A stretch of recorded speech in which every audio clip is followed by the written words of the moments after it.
Hello, everyone. Welcome to Genealogy Adventures. I'm Brian Sheffy. And I'm Donya Williams. How are you guys doing today? We hope you're enjoying your Sunday. We're coming to you live from a very snowy Maryland.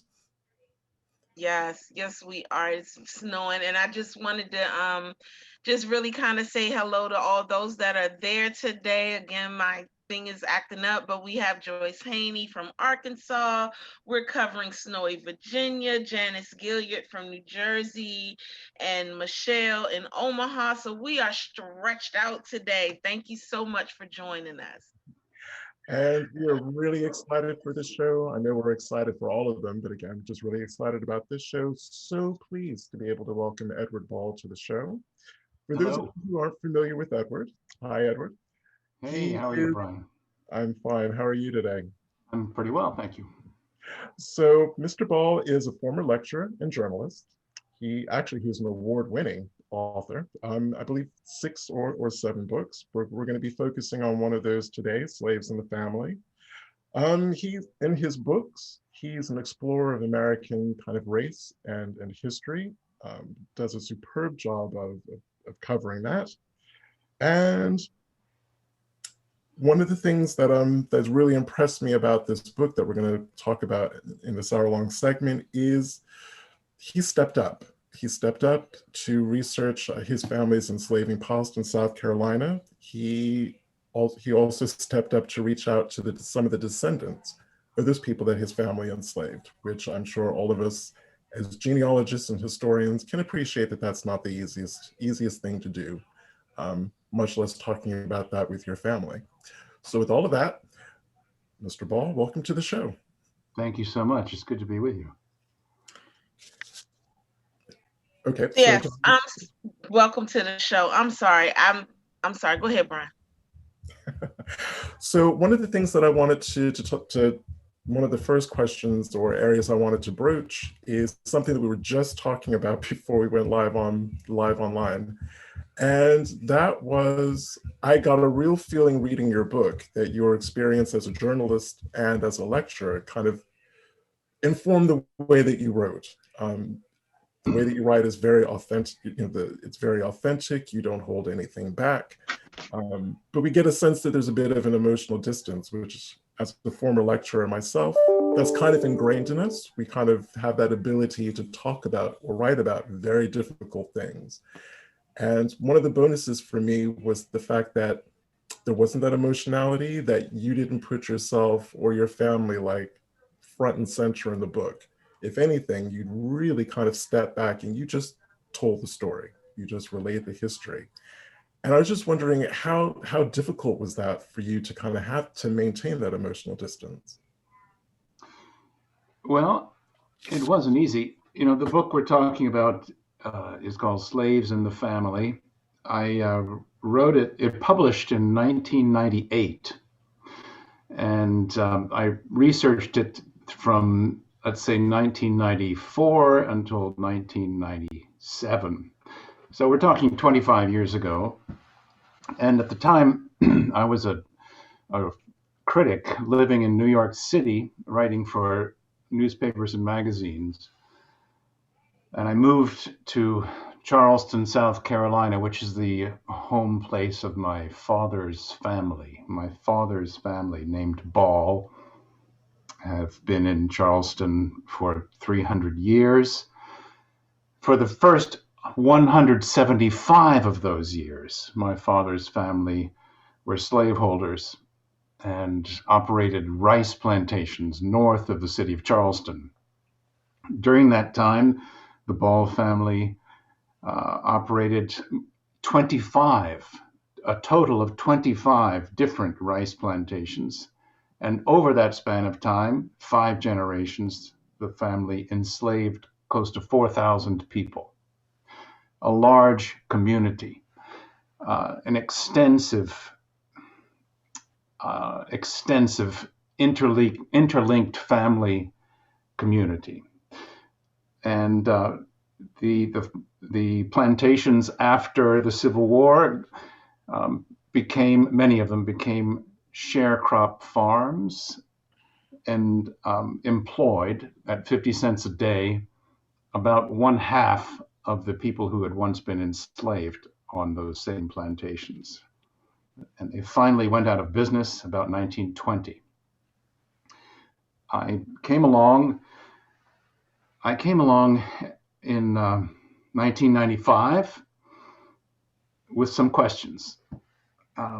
My family in South Carolina remains firmly planted. There are about 150 of us there.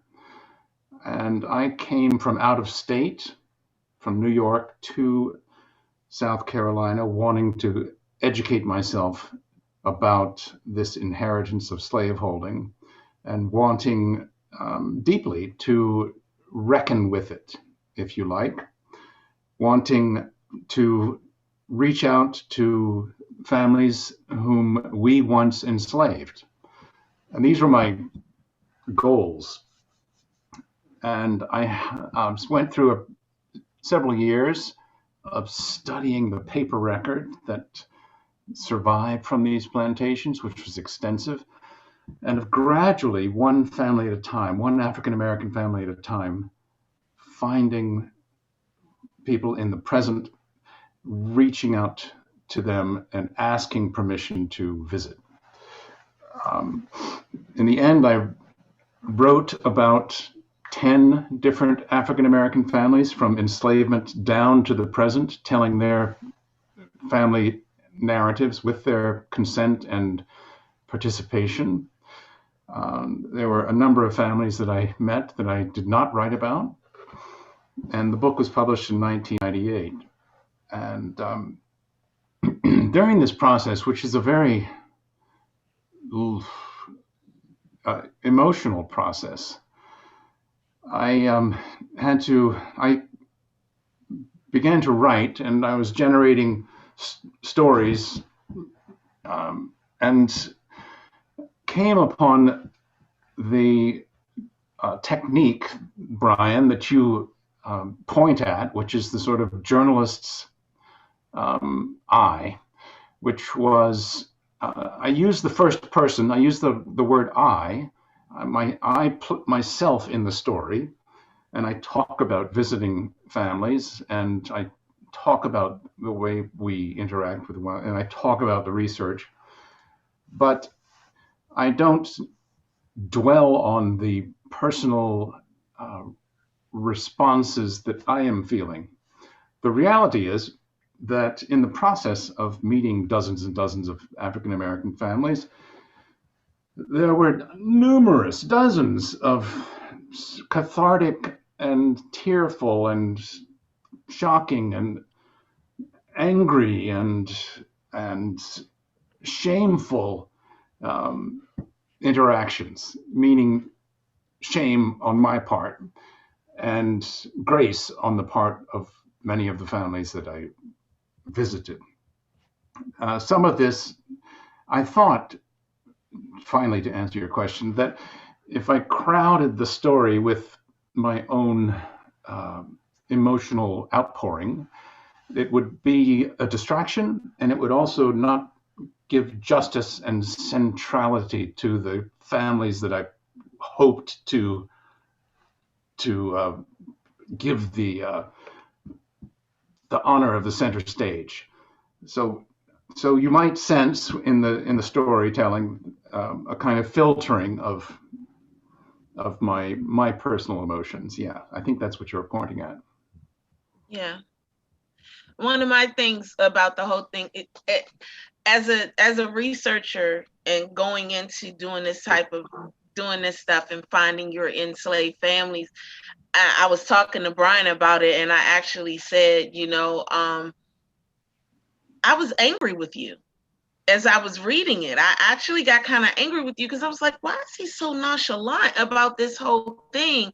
I could read it and you're in it, but then I started to realize, wait a minute, Danya, because I'm the kind of person that will talk to myself. I'm not crazy, but I will talk to myself and I will literally, in so many ways, have an answer like, well, Danya, he's not doing anything different than you didn't do, because just when I found out about my enslavers for my family, I was, I removed the emotion. I was like, there can't be an emotion because this is what happened during that time. You have to be able to understand that this is what happened during that time, and you know that you're going to find this, and you know that these are going to happen. But I think when I was talking to Brian, I realized, I was like, but I think I got mad at you, because I felt like, well, this is a white guy, so he doesn't have a right to feel that way. And then I thought about it again, and I'm like, well, Danya, that's not fair. So it was like a whole conversation just going on in my head about this whole thing. And but I get it now, and I understand. So I'm not angry at you, but you can be. No, it's no reason for it. I understand how you would be angry at me, because people like me, and let's say I'm guessing that there are 10 million descendants of slaveholders in this country, perhaps 15 million, quite a lot. And many of us know who we are, because if your family once had a commanding position and wealth and domination over people and place, families are not going to let you forget that.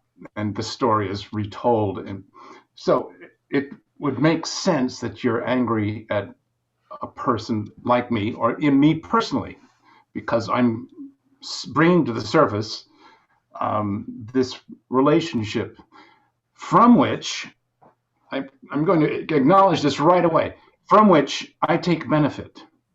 I take personal benefit from this inheritance. Although there was no money, no capital that was left, that handed itself down to my generation, there was an enormous amount of cultural capital and advantage in many other ways. And those things are unfair and conspicuous. So it's understandable to me that you would be angry. But I'll just make one gentle pushback. The idea that this kind of story, is one that should be told by African Americans alone, I don't agree with, because I don't either. Yeah, one of my idealist views is that one way to help to apply medicine to the grave abuse and legacy of exploitation. One way to apply medicine to that is for the story to be entwined, and for Black folks and white folks to tell their story as a shared narrative. Because in fact, this is how we have lived for centuries together. And so that's what I tried to do. I wove together the stories of 10 African American families with the story of my own white family in the way that I thought was in a way that I thought showed the interdependence of all of the people in the past. That's true. But again, I'm thinking Donnie and I have surprised other guests that we've had on the show, because we've spoken about our enslaved ancestors and both their enslavers, who were also their biological family, in a very calm manner. Yeah. So yeah. And that's you know what, the calm is purchased at the price of a lot of turbulent feeling. In fact, when I say catharsis, I mean it has I think a therapeutic value to feel the anger and feel the shame and express the conflict, which, as we all know, is supposed to be held in check, supposed to be contained. And if we feel it and allow ourselves to express it to one another, that has a medicinal effect over the long term. And that's it's purchasing a certain calm. Now, you talked about ancestors who are biological relatives of yours. Now, when I started researching slaves in the family, I expected that I might encounter families who are biological cousins because of sexual exploitation perpetrated by my paternal ancestors on the Ball family plantations. And indeed I did. I encountered perhaps 5, 6 families who I believed and who stated as much and who shared evidence that we were biological cousins. And I wanted to tell their stories, of course, and try to unpack the relationship that our families had to one another. And there were 2 families that I wrote about in this group of 10 with whom we have with whom my white family has biological relations. And it was those 2 because the greatest amount of evidence, circumstantial, paper evidence, photographic evidence, and other was available to prove beyond a reasonable doubt that we were biologically related. And that's painful. It is painful. It is painful. And we can talk about that more if you like. I'm happy to do it. Actually, I had that down as a question. I'm really intrigued and interested to find out what that journey was like for both. Well, unfortunately, they're not on the show to speak for themselves, but for you and your family in South Carolina, and for them and their family. Yeah. Well, talking about the 2 families I just mentioned, for one of them, it was easy. For the other one, it was less easy. A family called Harleston in Georgia, it was easy. For a family called Goodson in Philadelphia, it was less easy. And so I went to visit a woman named Edwina Harleston Whitlock in Atlanta, Georgia. And she had actually reached out to me. She'd heard I was living in Charleston, South Carolina. She in Atlanta at age 80 had heard through a grapevine that I was digging into this family history, and she knew that we had a distant but genuine biological relationship.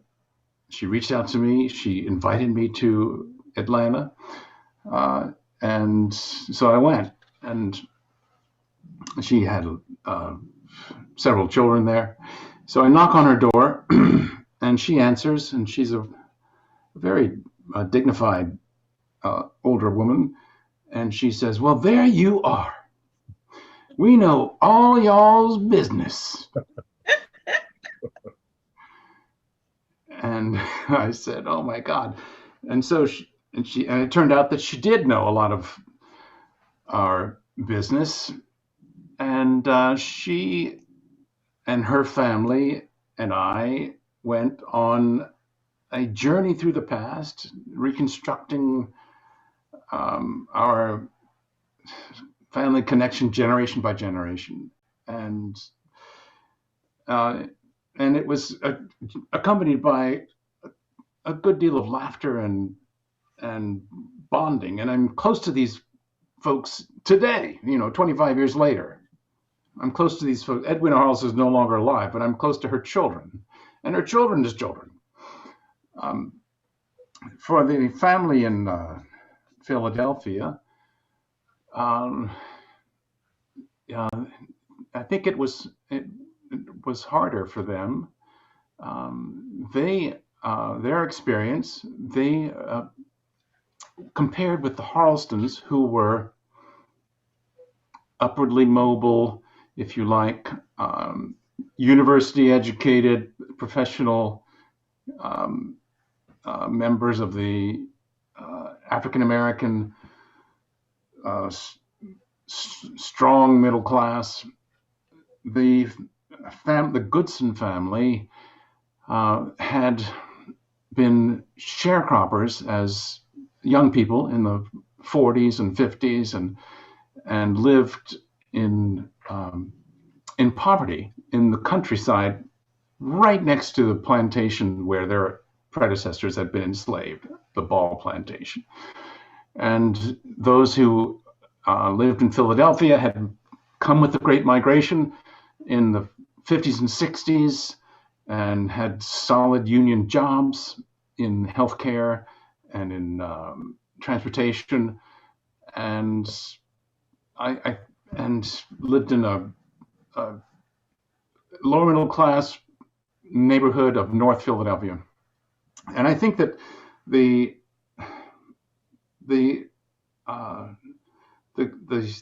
strong bite of Jim Crow, Southern Jim Crow segregation and exclusion and I think had a more strong impact on their family and so it was difficult and more difficult for them. But after months of visiting and sometimes traveling to South Carolina with this family to visit the old Ball plantations, none of which are in my family's hands anymore. We began to craft a friendship and trust that had not been there before. So it sure ain't easy, Brian. It sure ain't easy. But so were you ever invited to any of the family cookouts? Because that's oh yeah. Oh yeah. Did you go? Yeah, of course I went. Yeah. Good job, right? Then that's a staple in Black families. Those family cookouts mean everything. And if you're in those cookouts, then you're down with it. You're down with it. Yeah. You've been brought in. Yeah. You've been brought in. Yeah. I know Brian has some more questions for you, but I wanted to let you know that as I'm looking at the comments going up, you have at least 3 cousins that are up here, or at least 3 people that say that they are related to the Ball family. Yeah, Tony Grant says you're like a 6th cousin twice removed via Elias Redcap Ball marrying Elizabeth Harleston. Wow. So he knows it. That's great. So, yeah. I was just going to make the comment that actually establishing that trust and that line of communication, when it works, can be a really cathartic and beautiful thing.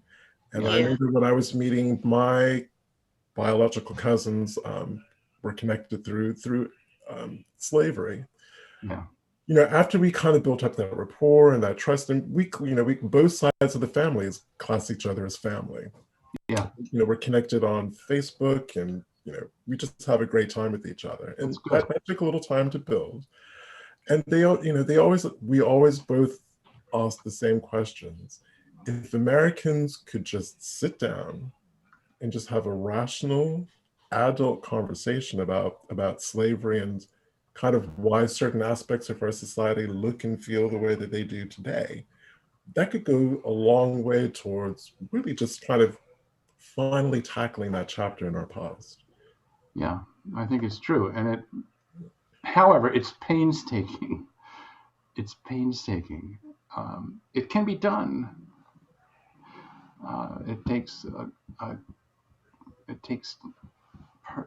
personal effort and time, and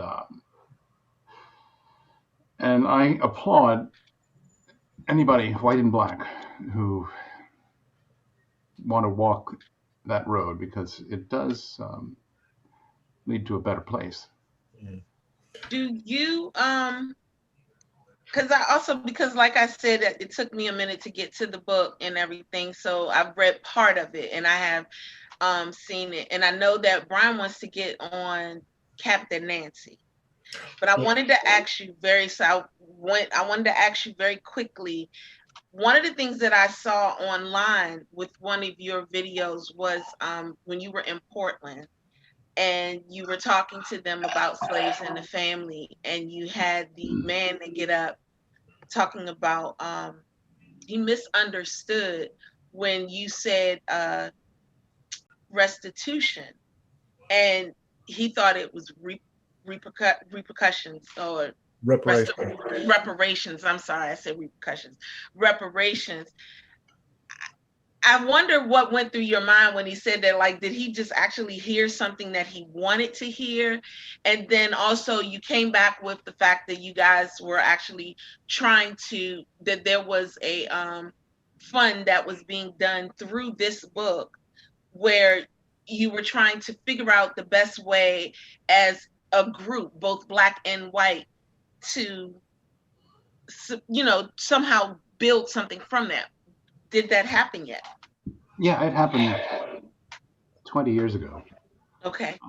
I created a small foundation called the Committee of Descendants, which consisted of 3 African Americans who were descendants of some of the families enslaved by the Ball family, and 3 members of my white family coming together. This book earned money, and we set up. We didn't have loads of money, but I think we had a resource of about $100,000, which was thrown up by the book, and some money came also from my white cousins who were in this organization, and we met from 2000 to 2003 or so, and gave small grants to African American individuals, churches, educational groups in coastal South Carolina where these plantations operated. People like a freshman in college who needed money for tuition, or a church that wanted to buy a van, or a nonprofit, a tutoring company that needed computer equipment. Wow. Okay. And so things of that kind, which were reparations of a sort. Perhaps they were reparative. We hoped that they were reparative gestures. And they were a kind of restitution, but none of us had the skills of a philanthropist to raise real money and keep it going. Yeah. So it sort of went out of business after 4 years, and the money was gone. One of the things we did was we paid for, Charleston, as probably many of the viewers of your show know, was a principal port of entry for enslaved West Africans, and some 40% of African Americans today have predecessors who first entered North America through Charleston. Mm-hmm. And many of them entered at a place just outside the city called Sullivan's Island, mm-hmm. which is a sandbar. It's one of the sea islands of the Sound at the mouth of Charleston Harbor. Anyway, at the time, there was no acknowledgement of this tremendously important history of that place. And so we reached out to the National Park Service, and we paid for them to install a little museum exhibit that told the story of the arrival of thousands and tens of thousands and eventually hundreds of thousands of enslaved people at this site. And so that was another thing we did. And that's crazy that your organization paid for that. Yeah, isn't that interesting? In the National Park Service, our organization paid for that. But it's a critically important piece of the story of African American life and white history too. You know, Donnie and I often refer to that place as the Black Ellis Island. It is, or rather, since it predated Ellis Island by about a century and a half, Ellis Island is the white Sullivan's Island. I know that's right. Yeah, that's true. That is definitely true.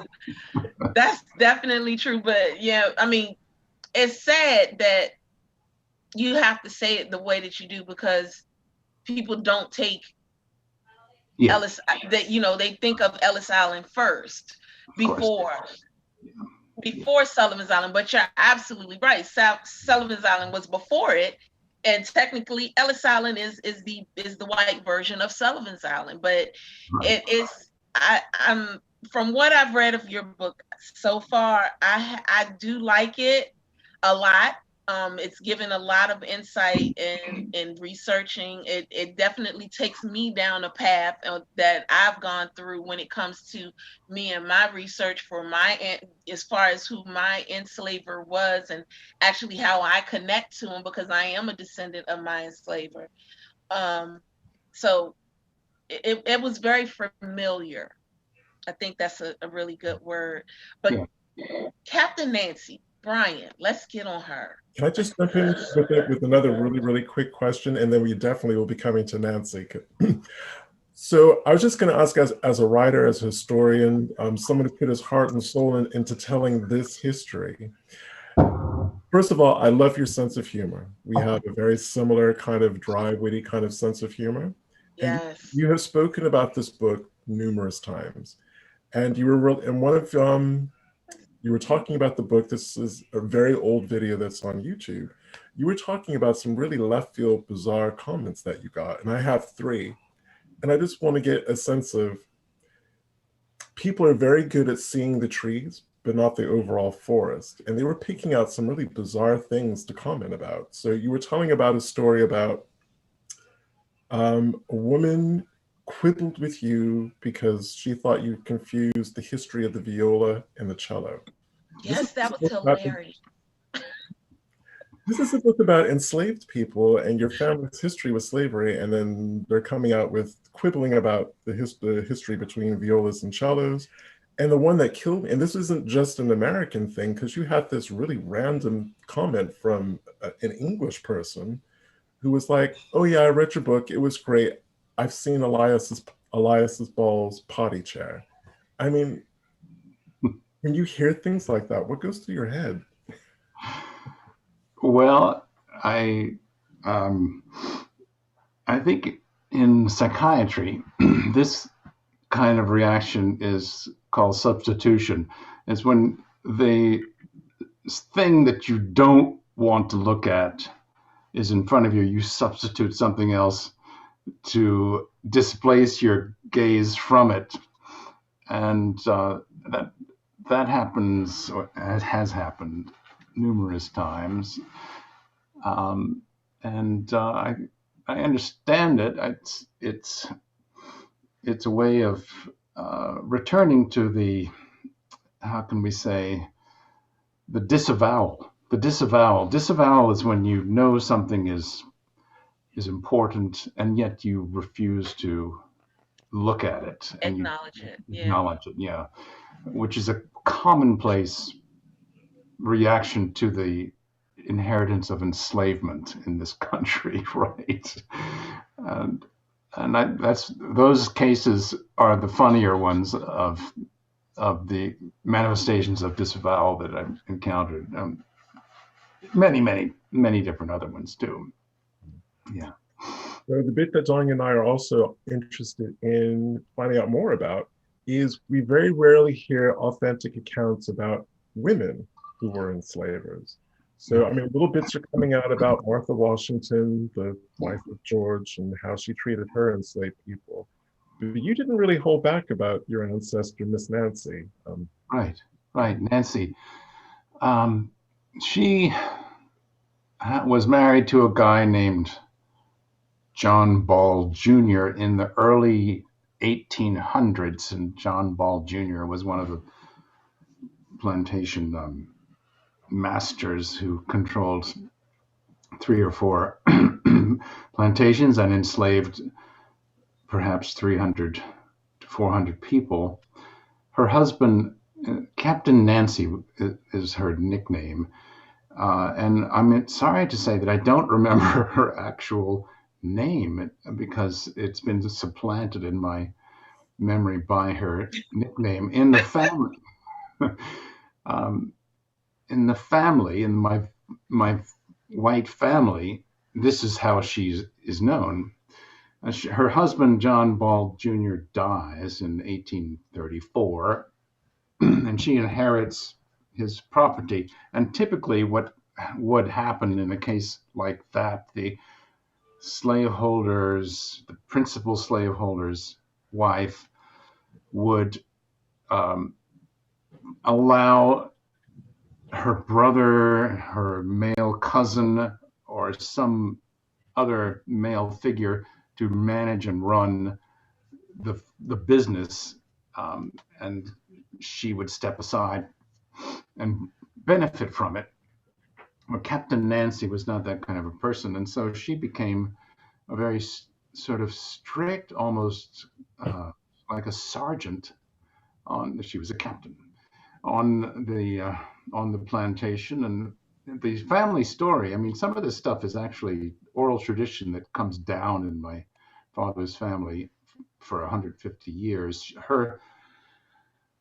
She was known to sit in her bed, which was on the first floor of a place called Cummington Plantation, and look out the window at sunrise, having been awakened, and make sure that all of the workers who were supposed to be going to the fields, the rice fields, would pass the window and acknowledge her. She was a micromanaging. She was. He almost in said your it. face. She was in your face, and yeah. She was also. I believe that she. I believe that she. Brian, remind me. Is she the woman in the story who makes use of the workhouse in Charleston? Yes. It was, and there's a story about bath towels. That's right. Yeah. Yes. Okay. Right. This is. Your cousin Tony said her name was Anne. Her first name was Anne. There you go. All right. Thank you, Tony. Anne Simmons Ball, I think. Yep. That's what he said. Yeah. Okay. Well, she had a house, a woman enslaved in the house who did the laundry. And her name I can't remember either. Tony, if you have it open to the right page. And there were hundreds of letters that survived from my family's decades in this business, and they're all in public hands. And by studying these letters, I managed to retrieve anecdotes from the daily life of the plantation. And in one of these letters, which when her husband was still alive, she wrote her husband to describe an incident in the bedroom with her laundress. And let's say her laundress was named Sally. I don't know if it was Sally or Sarah. And Sally had brought the towels to show Mrs. Ball, Nancy, that she had done them. And Captain Nancy said, "They're not clean enough. Go back, wash them again." 2 hours later, she brings the towels again. And Captain Nancy says, "There's something wrong with that one. Go back and do them again." And at this point, Sally is exasperated, and she said, I don't know what she says, but she pushes back, and she, rolls her eyes or throws the towels on the floor. And Captain Nancy goes into a mad fit. And this is the part that will make your blood chill. She tells her husband in her letter, "I reached for the little whip that I keep on my dresser, and I whipped Sarah several times with it. And then I had Graham take her to the workhouse for further correction." Now, the workhouse in Charleston was a city-owned punishment center for people who defied or talked back to or ran away or in any way displeased their enslaver.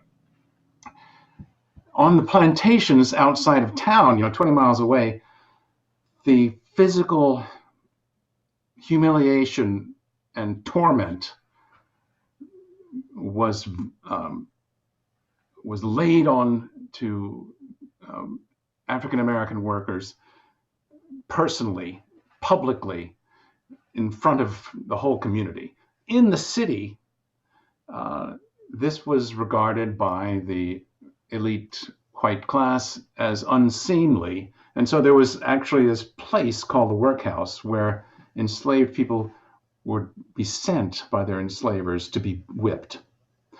And the enslaver would pay a fee to the city for this punishment. There were actually two sorts of punishment meted out at the workhouse. One was whipping, and the other one was something called the wheel, the treadmill, which was a giant. It was 15 feet wide, like a giant water wheel on the back of a steamboat, and 6 or 8 people would be walking on this mill as it turned slowly, making a large millstone turn. And of course, you had to keep up with this turning, and this torment on this mill would go on for hours. Wait a minute. So you mean that I've never heard before.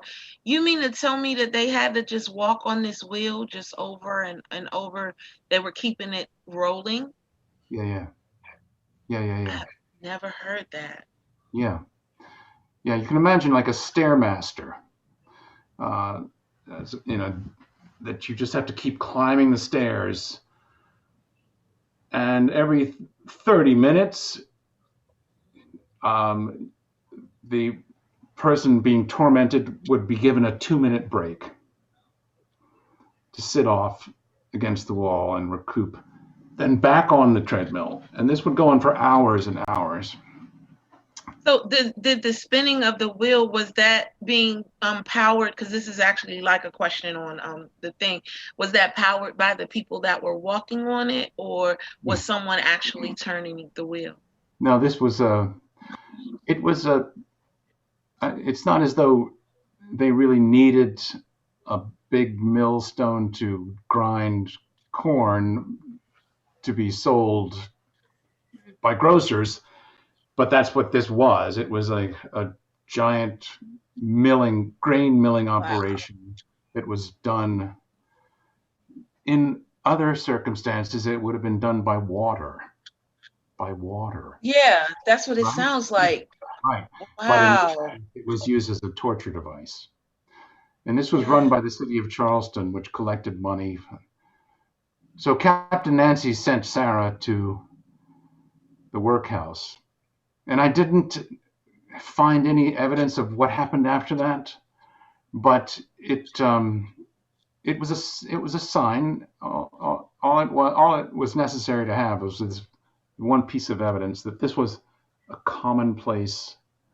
This was a commonplace part of the goings on in those mansions in this very proper, very beautiful old city. This was a commonplace thing. So that was Captain Nancy, and she was known to patrol the fields herself on her horse, and she was not a woman who withdrew to the drawing room. She was her personality seems to have been that of like an overseer. Yeah, that's what it sounds like. Yeah. Wow. Well, Donnie and I actually have an enslaving family member from Edgefield, South Carolina, opposite where you are, who sounded very similar. That would be, I can't get all of her married. She married quite a few times. I can never remember all of them, but yeah. Charlotte Richardson. Yeah, gracious me. Charlotte Richardson, Henderson, Williams, Peterson. Peterson. Yeah. Did these husbands die, or did she somehow get rid of them? No, they died. They died, supposedly. Supposedly, right. Supposedly. What was interesting for her is every time she remarried, it was understood that was her plantation. Yeah. Those were her enslaved people. And that her new husbands could just sit back and mind their own business. Right. That was her. Okay, she sounds like a Captain Nancy. Mm-hmm. Yeah. So it's deep. I mean, these stories are deep,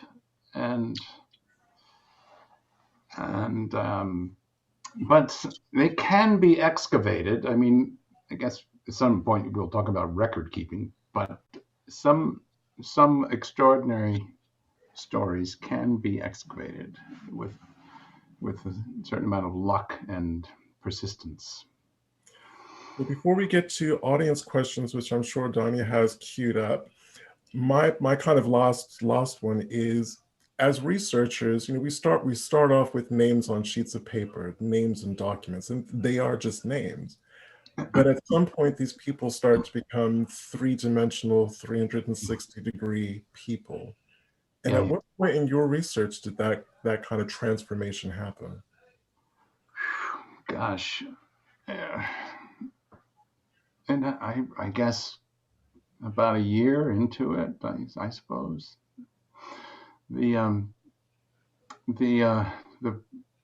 records kept by the Ball family were extensive. They survive in 4 different archives in the South, and encountering the names of enslaved people by the hundreds and stories about them by the dozens allowed. And I think this is one of the most important things that genealogy can do for you is to reach out and make human and flesh and blood those families who exist principally in the imagination or in the half light of the past. By encountering them on the page, whatever trace evidence that you might be able to find, it gives you a kind of blood link to the past. So for example, let's see if I can share a screen here. You want to share a screen? Yeah, if you don't mind. Okay. Fiba, can you let him share this screen, please? Stand by.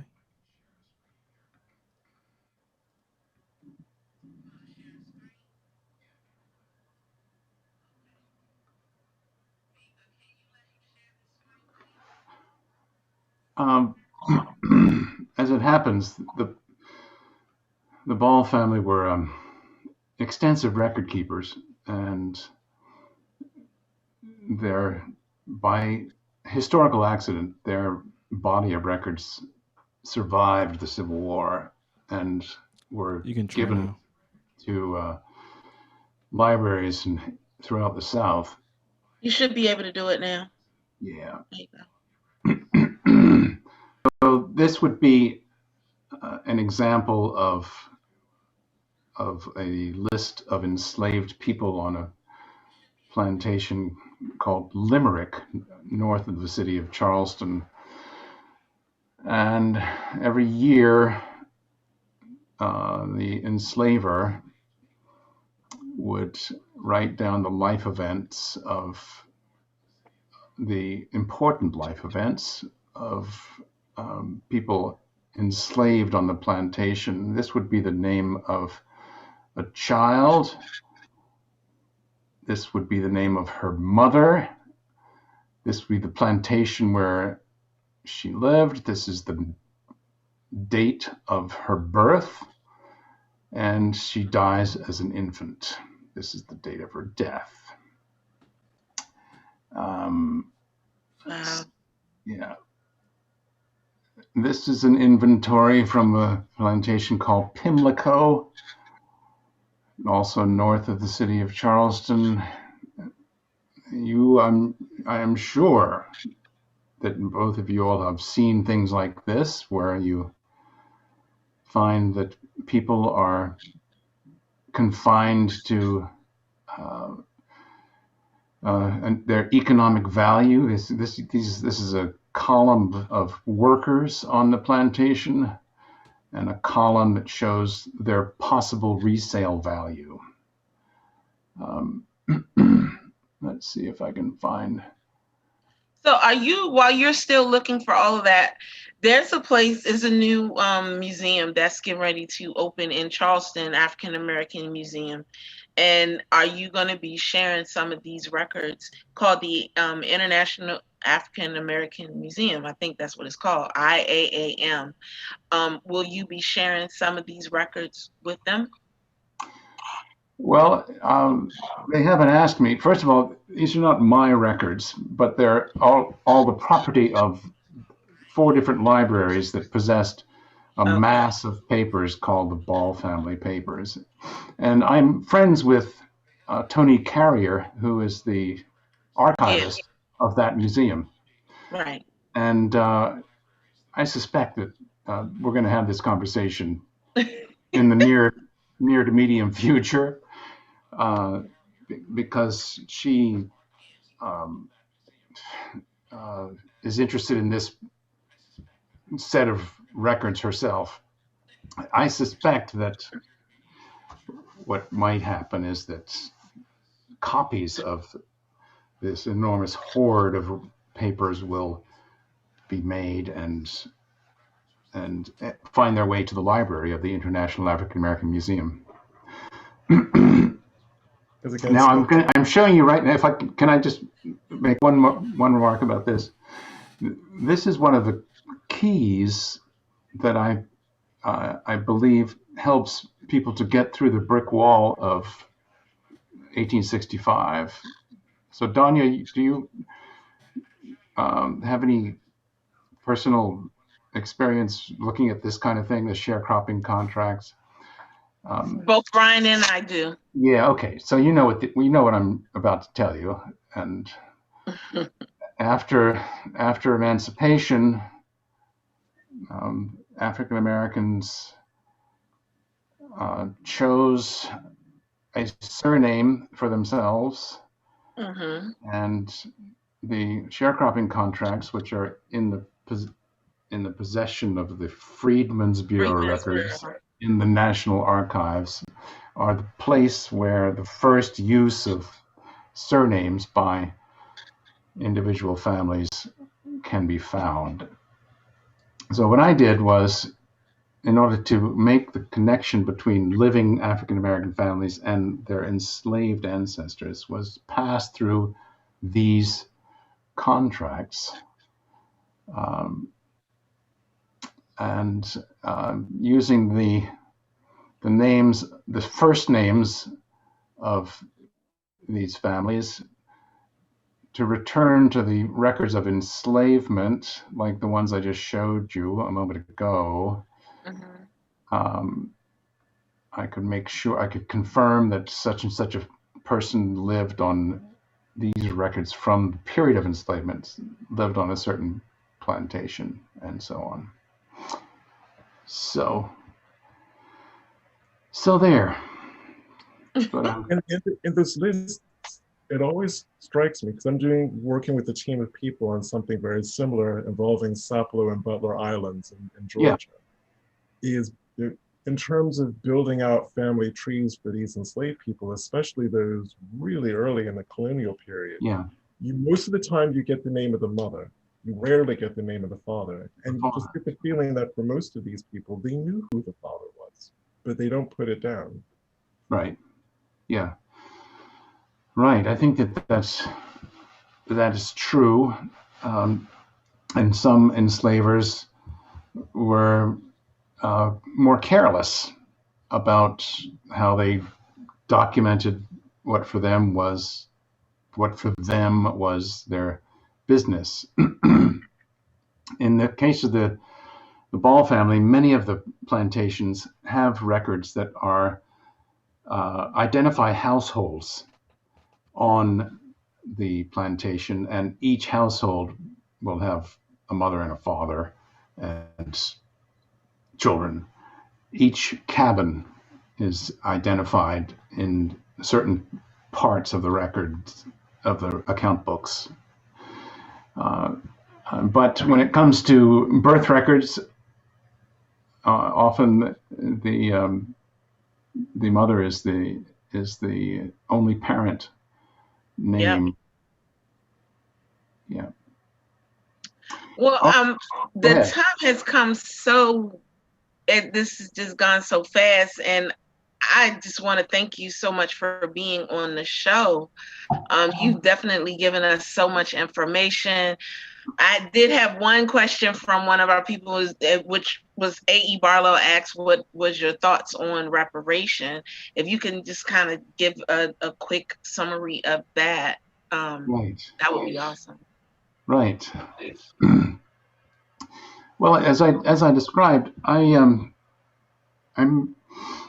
tried 20 years ago to make a personal gesture of repair that involved a small number of people and a small amount of money, but an act of reparation. And I was unable to sustain it, but it had a symbolic value, and I'm pleased with that symbolic value.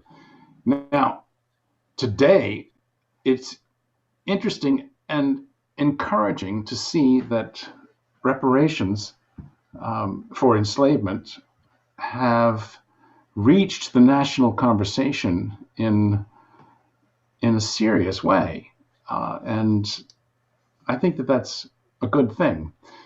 I don't know whether it will be possible to compel the federal government to make an act of apology and an act of atonement that would include financial reparations for the descendants of slaves. I think politically that will be a very tall mountain to climb, but we're talking about it. And that's great. I think that institutions, small and large, it may be possible to bring institutions to the point of providing financial restitution for the descendants of enslaved. And the place where this is beginning to show promise is among universities. You are probably know that a number of universities have been studying their own history as enslavers, and a number of universities are. Let's take the example of Georgetown University in the 272. In the 272, yeah, are beginning to say to themselves, our status as an institution depends upon, in some degree, what enslaved people did for us, and we've got to give back. And I think that that's the most promising path, I think, for the story of reparation. Okay. Well, thank you again, just for being on the show. And we would love to have you back, probably talk about Life of a Klansman or just any of your books, because, you've gotten a very warm welcome from the thing. Everyone is thanking you for your conversation, your openness, just sharing all of what you've done. And I'm very appreciative because, like I told you earlier, I was upset at first, and now I get it. And I had to talk myself through, and then listening to you and seeing not just also seeing your videos, it made it just something that I started to see in you, the fight of keeping your own emotions to yourself, because there was a fight in that, and I could see that. I can see it now. So I appreciate you. Yeah. Dania, thank you for your words. Thank you for the invitation. Brian, thank you for having me onto your show. And if anybody wants to know more about me and what I've been up to, go to my website. It's edwardball.com, and there's stuff there that will tell you more than you might even want to know. And I hope to see you all again.